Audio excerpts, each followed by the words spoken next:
Noh, onu, nende asjade eest annaksin sulle 2 kilo jahu, 3 kilo pinnutatud liha, liitri õli ja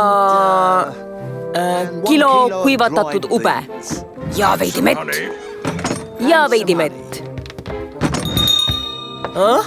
Tere hommikust! Heidi! Tere, Heidi! Ma lähen toon su kaubad, onu.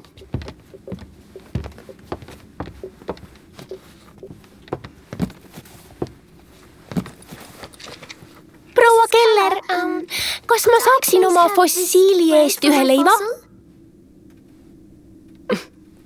Fossiili eest saab vaid leivapuru.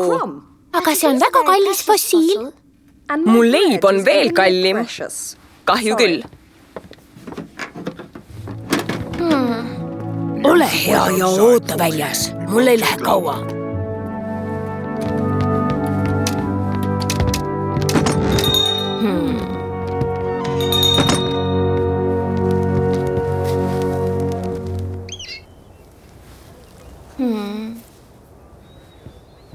Hommikust, Heidi!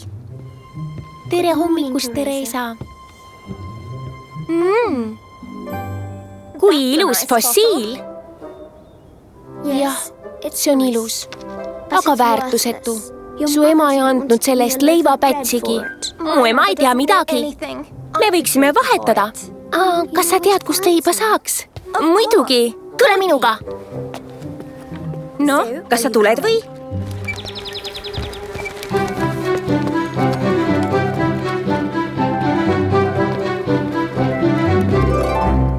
Vaata Heidit Kids Zone Plussis.